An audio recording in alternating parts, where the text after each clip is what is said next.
Hello, welcome to this edition of Spirit RX podcast, Ancient Wisdom, Modern Healing. Hello, I'm Dr. Luke, quantum chiropractor, and this is Dr. Michael, naturopath extraordinaire.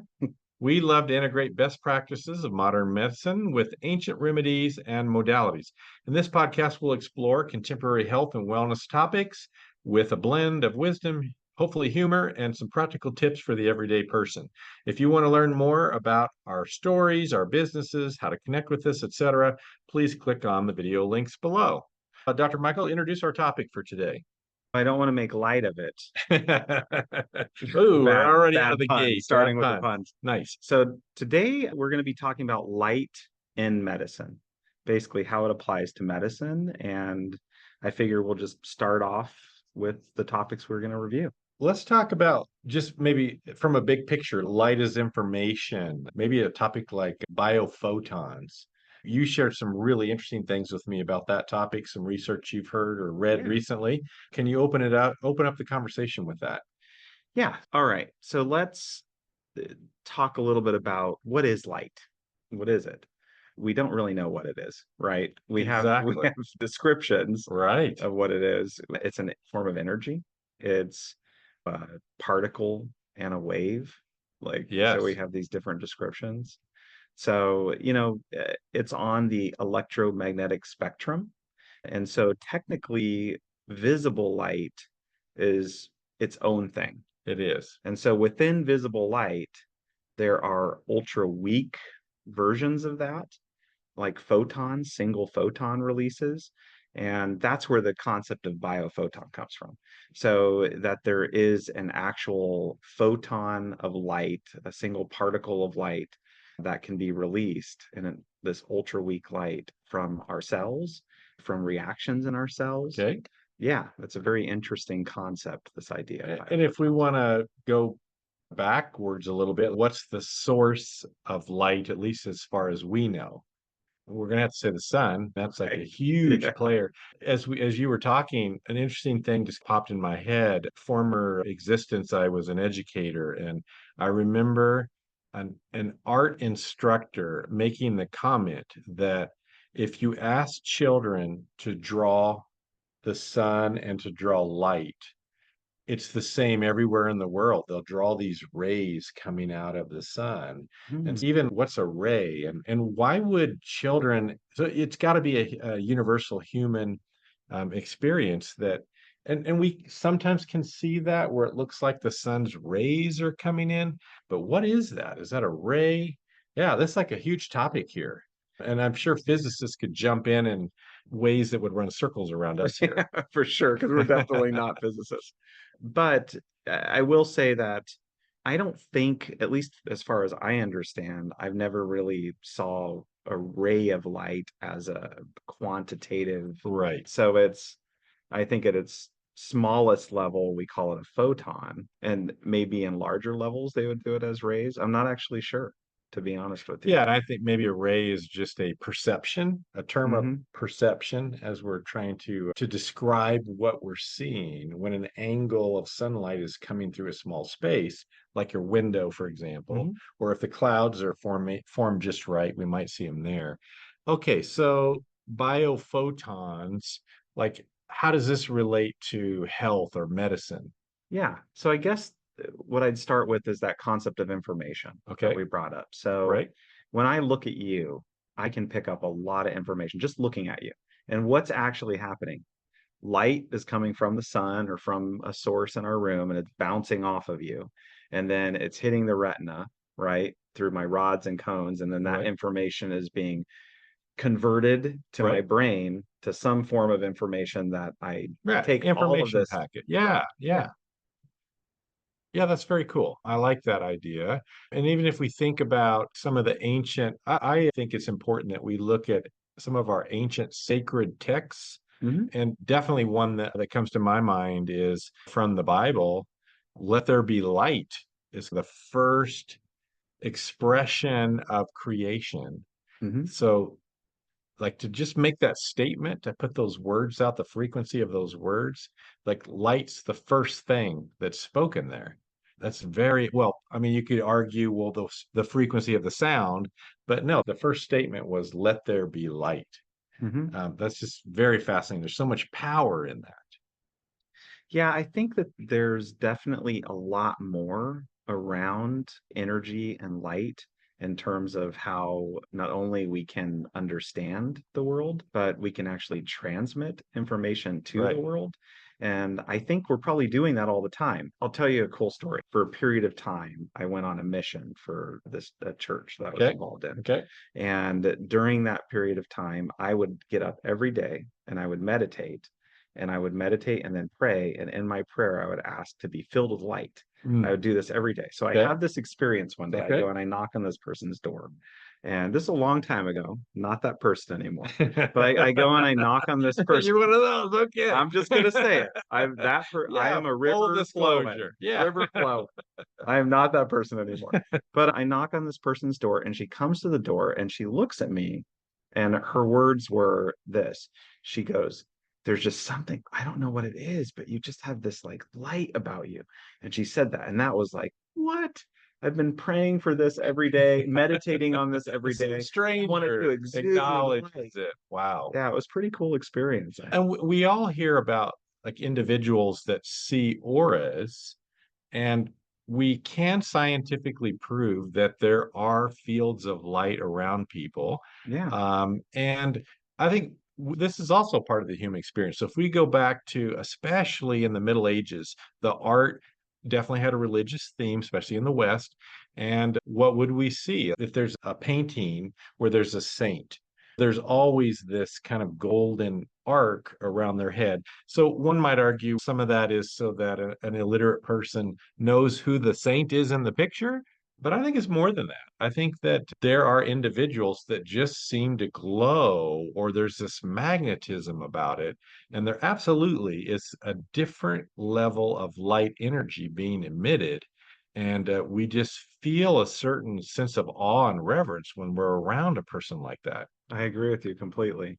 And I think, I hate to say this, but I don't know exactly how that gets developed, but I think it gets developed through good health, Right? physical health, Okay. and good spiritual practice, like Yes. deep meditation and prayer and connection, whatever that spiritual practice is, develops it. Yeah, and I would say, just from my own experience, like people that would make a statement that they've had a like a Kundalini awakening through whatever. There's lots of ways to get there, but when you've got all of your energy centers, all of your chakras open, you're just going to be emitting more light. And even the heart, I find this in the work that I do when I shift over into a more shamanic piece of my work. There is more light being emitted. I want it emitted from me, so I will use my intention to generate more light out of my heart. But it's depending on what level of intelligence I'm going to work on with the individual. Now, I just opened up a giant can of worms, and a listener is going to be like, "I don't even know what the heck you just said," and I don't want to drag down into that too deeply. But from the physical plane all the way up to the soul, there's some different levels of intelligence in there. And so part of the work I do, I want to go into those areas and find, in essence, blockages to that. Because if you turn the blinds, you're blocking the sunlight, the rays, the photons, you're blocking that from coming in. And so if you want more light, you open the blinds, right? It's pretty simple. If you're trying to go to sleep during the day, take a nap, whatever, you want to block that light. Yeah, anyway, that's some of the work that I'm doing. The topic that makes me think of is there's a really classic piece of research on this. If we take the idea, is light a photon or is it a particle and wave? Yep. Classic experiment, the slit experiment, and then even better, the double slit experiment. I know you're familiar with this. We've talked about this some, but give me your take on that. And then I'll give you some of my spin-off takes on it. So the slit experiment, as far as I understood it, is that you're trying to basically trap a single like particle of light flowing through a single slit in a piece of board or whatever it is it's flowing through. And basically this particle goes through and it creates a single line. But when you put two slits next to each other and you send two particles through, you end up with, instead of on the wall where you would see light, shadow, light, you suddenly see it spreads out to this Right. It pattern. changes. It's an interference pattern, is how they describe it, because Right. what's happening is they're interfering with each other because they're a wave, but they're also a particle flowing Right. through it, which is just A little yeah, mind blowing, but yeah. I think that becomes the endorsement that light is both of those things, and depending on what it needs to be, Mhm. it can be altered. I particularly the part of about it related to they've added more iterations to that experiment, whether it is being observed versus not observed, it behaves differently. Yeah, that's quantum mechanics Yeah, is where isn't they that talk a lot something? about So this. if the light is being observed, you or I, doesn't matter. Somebody Mhm. sitting there observing it, it's going to respond differently in that experiment than if there's no one there to observe it. I think that there's a lot of practical applications of that. We all need to be seen by someone else. We also need to be able to see ourselves, be able to reflect upon ourselves. As a chiropractor, chiropractors do a lot of work on the backside of Mhm. human beings, and we can't see back behind us. We can see what's out in front of us. We need someone else to have our back, so to speak. But a lot of it is, I feel like for me, my work is bringing awareness to the individual of where's some stuck spots, where's there maybe bound energy or holding some trauma energy. And then once that person becomes aware of it, it doesn't have to be visibly seen, but they just need to be aware of it, the sensation of it in their body. They're now observing themselves, and then the light's changing. And when we really get to the root, I think we're all made of light. We're light energy, but some of it is passing through us, and some of it is becoming a little more solid or a little more dense. Mhm. And we need that because we're taking kind of this three-dimensional form. We have to have some density to us, or we would just be scattered out all over the place. Which is also some other interesting experiences that an individual can have when they're met as we change form. Where am I going with this? We need to be observed, and that process of the observing changes what's going on there. Mhm. Yeah, so you brought up a couple points that come to my mind with that. One of the main ones that I would bring up is just this concept of the spark of life, right? That we talk about. Mm, And there's actually, I think a lot of us, probably most of you have seen like the videos of when the sperm and the egg come together and yeah, you get that spark. Like it's actually right, you can see it. You could literally see a photon release when that right. enters.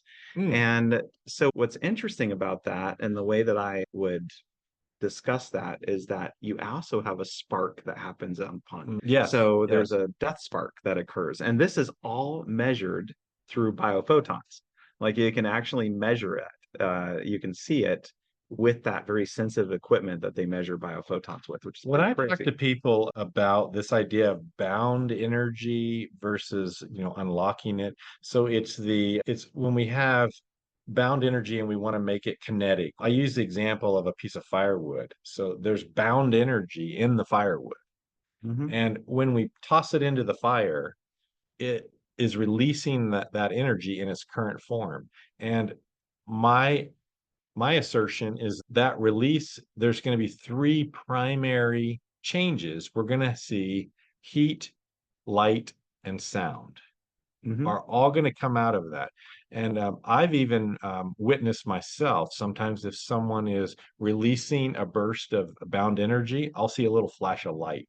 It doesn't last long and it's not super bright, but there's this little flash of light that happens very quickly. So it's absolutely hand in hand with this topic that we're talking about.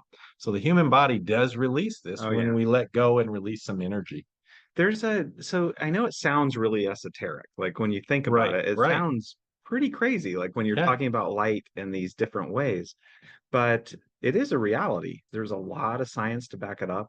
And really, more recent research is diving deeply into this concept of photonic release. Like one of the main Right, things that right. they're arguing about in the diagnostic technology that they're Yes. developing, the idea is that within the diagnostics, They can tell you what your vitality is based upon like how stressed you are and how vital you are generally, like a vitality score based upon the measurement of the biophotons that your body is releasing. And there's a correlation between a release of these photons and oxidative stress through chemical reactions. And so that's really important to recognize, is that our emotional, our physical like aspect of who we are resonates with this energetic aspect of who we are, and you can't separate those things out. They're all intertwined together. They're very much intertwined. Since you mentioned this topic, what's some diagnostic use of light that we might use in everyday practice? From the simple as open your mouth and let me shine a light in your mouth or in your ear. I'm gonna look in your ear and see if things look swollen or normal. But what are some other applications of light as far as diagnostic? So, well, first off, like the physical exam, like you mentioned, and actually doing, you can look at the eyes, the pupils, and you get this pupillary a response response, to the light, reflexive response, which is really interesting too. And on top of that, you have more advanced equipment that we use nowadays. So we talked about that electromagnetic spectrum, right? And on that spectrum are like high energy levels and lower energy levels. And one of those is X-rays, right? We use that all the time, even though it's not a visible light, it's on that spectrum. And quite literally, it's so powerful that it affects our DNA, right? So that's important to recognize. We get that information from that, and we can actually see an image that we can't otherwise see through the visible light spectrum in our eyes, which is pretty cool. So that's one. Another one would be like an MRI. So we get a visible image from, so that here's the general how does it idea. work? Yeah, how does it work? So you have like hydrogen, and you're basically taking a magnetic, like a strong magnetic force, and you're using this magnetic force to basically put hydrogen ions into a higher field of energy, and then it drops it down, and in dropping that it releases a photon, I think. This is generally how I understand it. I'm not a physicist. Big principles, but the idea is then it captures that, and then you have an image based on that. And so if you think of us as light beings in a sense, like you mentioned, what is that doing to us? What is that diagnostic imaging doing to us? Let's just take back, you talked about X-rays. There's many people in the public that are very concerned, and rightfully, about not being exposed to too many X-rays. And there is a lot of research on that. Now, one thing that I do tell people is with the advent of the digital age, digital X-rays, much less radiation entering the body than say 20, 30 years ago. So it's getting better as far as being more targeted, more specific, and less harmful. You go to the airport, you're going to fly, you're going to be, unless you opt out of it, of course, you can opt out and get the pat down, which that's another set of, it's a trade-off. It's going to take you more time to get through the line, and then you got someone touching you. But to be able to stand there in the machine and have some light bounce back, and the person on the other side can tell if you're concealing certain things. Then you got the TSA diagnosing, right? This actually happened to me. I walked through and they're like, "Hey, you need to work on that other heart when you're going to the gym." And I'm like, "What are you seeing on this image?" Anyway, that's awesome. It's very real. Yeah, hit the gym and be bilateral. Okay, and we touched on auras a little bit too. And actually, I think we can all train ourselves, like by practice. We can start to see more of that if we want to invest some time. There's a classic one about tactile. I know some massage schools use it, chiropractor schools use it, and it's becoming a little outdated, but they'll take an old phone book where the pages are really thin, and they'll take a human hair and you put it in there, and you put a couple pages over the top, and then you see if you can. I remember learning you can find it, and then if you once you can feel it, you add more pages. And you literally can, over time, develop that touch to such a degree that you can feel that little hair filament. And you can do the same thing with seeing auras. I know, speaking of just touch, and that's not our topic, but there are times when I can put my hand on a vertebra, and just the vibration there, I can feel different emotional frequencies. There's so much information once you train yourself to just continually go into that more and more. So even like something like seeing auras. Now, how is that going to help the everyday person? I don't know, but there's a lot to a person's health and the light that they're emitting, as you mentioned. And I think that's going to become more and more available in, you're going to start going to doctors in not too the near distant future. You're going to start having this be part of what happens. Yep. They're going to be like Star Trek. In a dark room, and they're going to let you wash out the external energy and light, and then they're going to get a baseline of your biophoton release with these very sensitive cameras, and they're going to be able to diagnose you with cancer. Yeah, exactly. Your treatment response to cancer, like there's so much craziness that's going to come from that. Yeah. What are some therapies that you might use in your practice? Some light therapy that you might use? Okay, this is an interesting thought. You're familiar with Goethe? Do you know? No, tell me about that. So he, known philosopher, but he did a lot of scientific work too. All right. And he was very interested in light. Okay. So he was a little different than Newton's investigations. All right. All right. But he actually had his whole home painted, from what I understand, with different colored rooms. And the thought process was that every color could elicit a certain emotional response, physiological response to people. Makes sense. The science nowadays, even though that was a long time ago, and there's some evidence to support that. There's a reason why there's certain colors in prison, right? And things like that. The idea is that it can be calming or soothing, aggravating, whatever it is. But when it comes to like therapeutic applications of light, we know that there's good research coming out on red light therapies. Yes. There's good research coming out on infrared therapy. Yes. There's research that's been around for a long time. Right. You have a baby that's born with jaundice. Yes. So you do. You put them in a certain color light, basically, to affect that. So light has a profound therapeutic benefit for us. And I think we're starting to see more and more use of lasers. Lasers is this highly focused light, and it can be used for a wide variety of therapeutic purposes as well, depending on the intensity and all of those kind of issues. So anything from sore muscles to you need some repair done somewhere in the body. Light is just such an amazing thing. Powerful tool. Yeah. What about like just sunlight in general? That's like the most obvious thing. Let's talk about that. What do you recommend to people as far as getting some sunlight? And why would you even want it? So what's in sunlight, right? What part of the electromagnetic spectrum does that contain? And really it contains a lot. We're protected by our atmosphere in a lot of ways from the more harmful levels of radiation that are produced by the sun. But they're within the visible spectrum, right? We could talk about that. And then outside of that, to UVA, UVB, UVC, like the ultraviolet spectrum, there are specific benefits that come from the sun. And one of those being the production of vitamin D, which is probably the most well-known. So when during the day if I want more vitamin D from the sun, when should I go?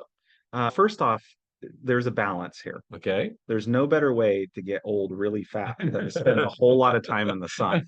So let's just put that out there first. Not that that's a bad thing. But there's a trade-off. There's a trade-off. And so I would say generally this is the old rule that they had, was to get the proper wavelengths of sunlight to produce vitamin D within your cell.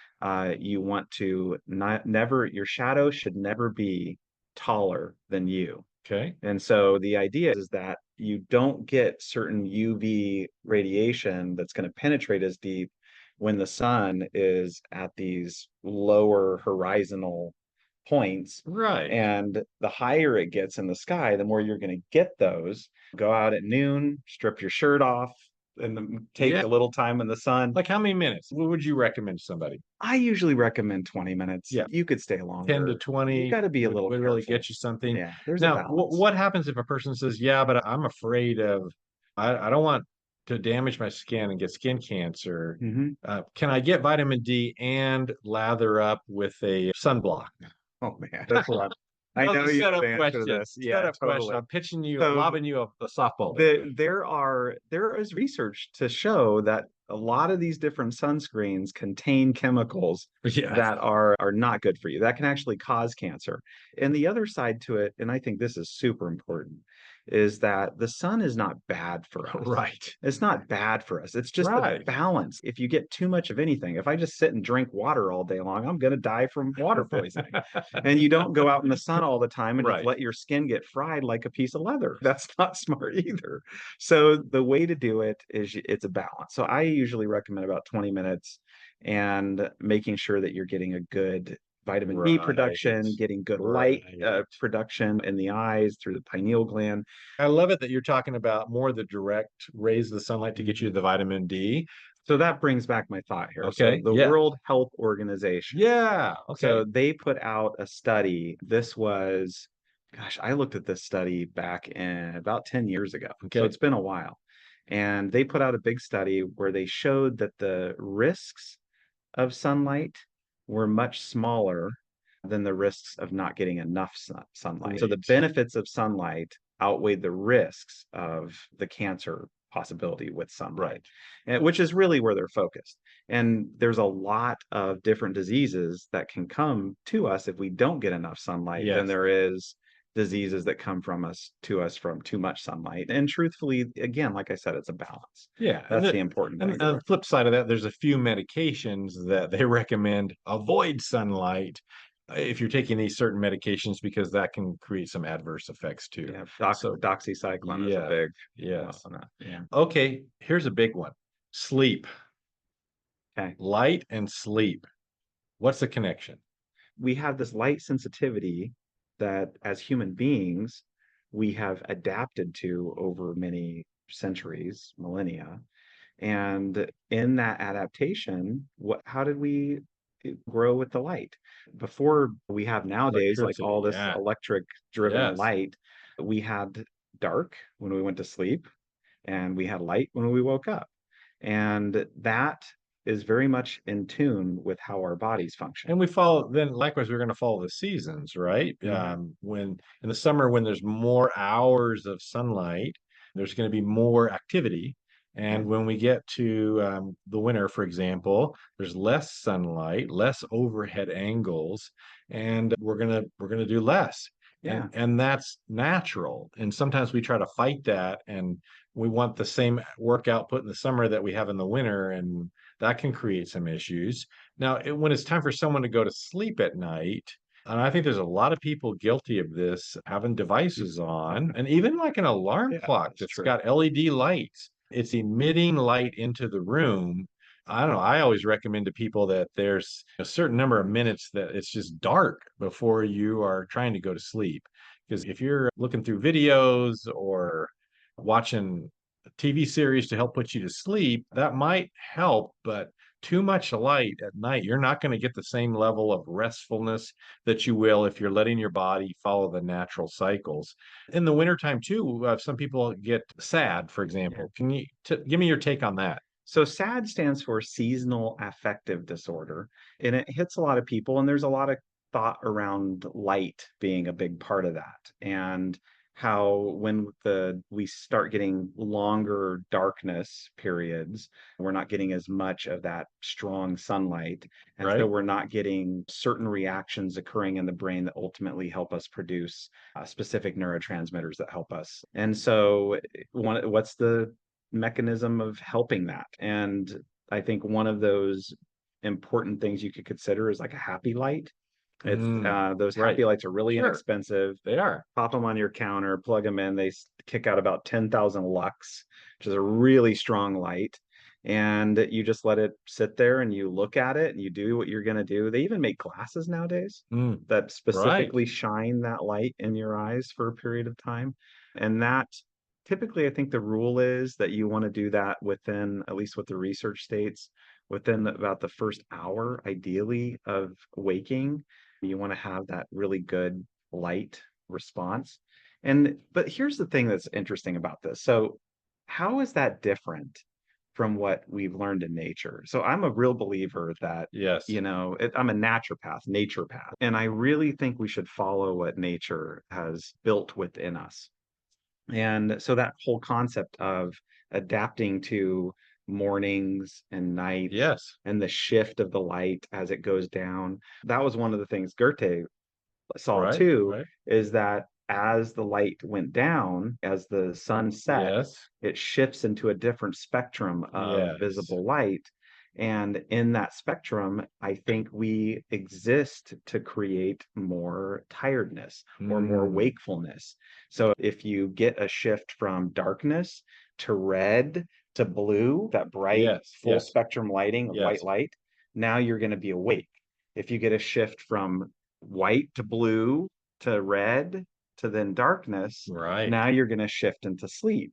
And I really believe that's how we should do it. That's how, and there's tricks for that. You can wear I these agree. light blockers or blue Right. blockers glasses in the evening to get more of that red spectrum. There's a lot of So stuff on the internet you can research. Obviously, listen to reputable sources, not just what some person says. yeah, talk to a physicist. I guess another topic that I think of in terms of light that's maybe more indirect, but it's important, and that is the food that we eat. I would purport that if we look at the sun and say what food is the closest to the sun, and that's going to be more plants, right? Because photosynthesis, they're literally converting that sunlight directly into their plant growth and the food that they produce. If we go further out and let that plant be consumed by something else, which might be consumed by another living thing. Now we're adding in multiple layers of life forms that have had to go through that trauma cycle of life and death. And so, if I'm eating a piece of meat, and again, I would not say that I'm against people eating meat. I Mhm. would just simply say there's more complexity involved with breaking down that food source into the best possible usable energy for my body. So I would want more of my diet to consist of things that are closer to the sun. There's less trauma involved and it's just closer to the source. Yeah, And I think getting to source is always what it's about. I agree. Yeah, and that I love what you said there because to me it reflects true, deep scientific understanding of energy transfer. And that's what that Yes. is. Like that's quite literally the food, right, that we're eating has trapped energy from the sun, from other sources, but the Yes. sun is a major energy source. And then ultimately we convert that into energy for us to be active and to Yes. live. And I I don't like to jump on any one bandwagon of dietary like approaches that this is the best versus this is the Yes. worst Yes. because I really believe that there's individuality and what's best for Absolutely. one is not for another. But I will say that over and over again, plants, a good, strong plant-based diet shows profound benefit for people. It But does. it's It a absolutely balance, like does. everything. Yeah. I think we've had a pretty good conversation today. Yeah. Any kind of closing thoughts or ideas that you would like to share? No, I think that light is a powerful thing and that we should harness it in our lives. Recognize that we are beings of light, that we have an energetic relationship with the sun, and that light itself can have a profound therapy for our body. And that would be my takeaway from today's Okay. episode. And So, so there's a lot of topics that individuals can research to improve their own health. This has been a very interesting topic today, and I love all this conversation and look forward to having more conversations with you in the future.